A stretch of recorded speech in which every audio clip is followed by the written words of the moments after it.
Okay. The shoe of despair. Never really seems that bad while somebody else is wearing it. But when the shoe is on your foot, it's a whole world of difference. For us to think about Jesus dying on the cross,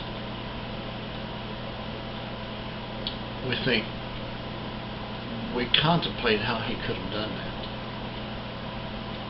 But truthfully, we will never know exactly what it took for him to go there. The Bible said he was obedient even unto death. And when he hung on the cross, he was deserted by all. Even the Father even deserted him when he was on the cross. You're talking about despair, brother. That is despair.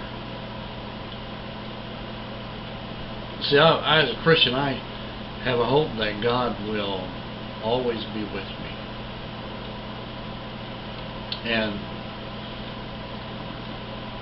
And I've got the hiccups, sorry. And that gives me great comfort.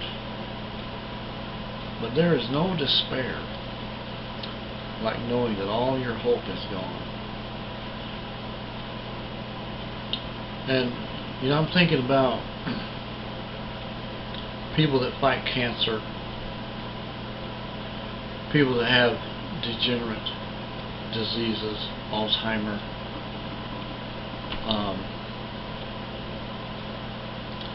folks that have dementia,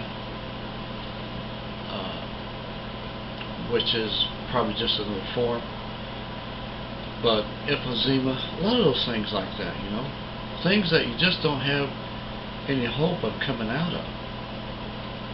And you hear about so-and-so with a disease like that, and you think, man, that's terrible. But you really don't know how terrible it is. We'll watch shows on television, people get killed, and folks get mutilated and shoot them up top of Arnold Schwarzenegger type movies, and Sylvester Stallone, and we're right in there karate chopping with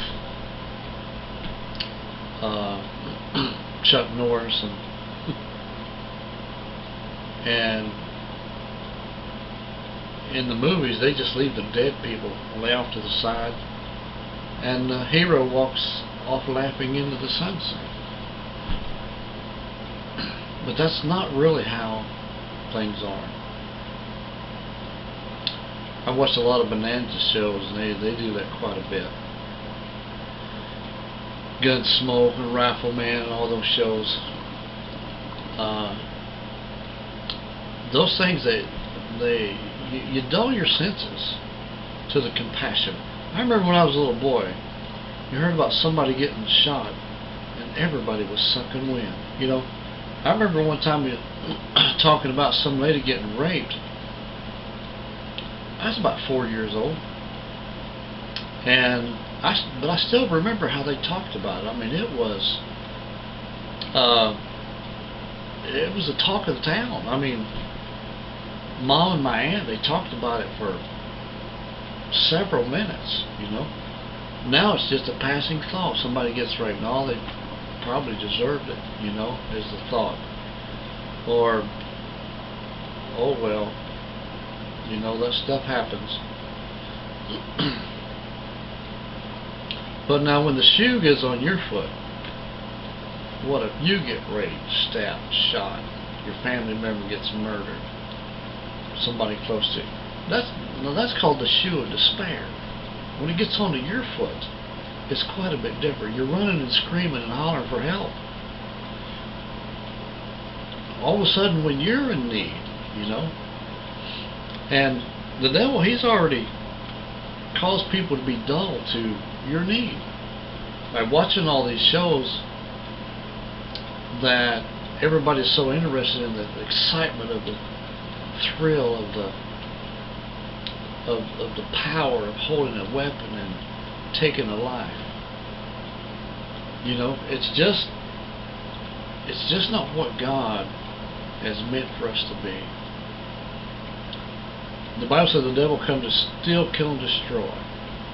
And I'm going to tell you something. He has a shoe just for you. He has a shoe for every person out there. The shoe of despair. And he's got your shoe size. You know. He's got your shoe size. How can we stop it? Prayer, staying close to God, getting filled with the Spirit of the Lord, letting God lead you in the way that keeps you out of despair. Amen. Thanks for watching. God bless. Join me again next time. Crossing the Middle Ministry with another great subject. God bless.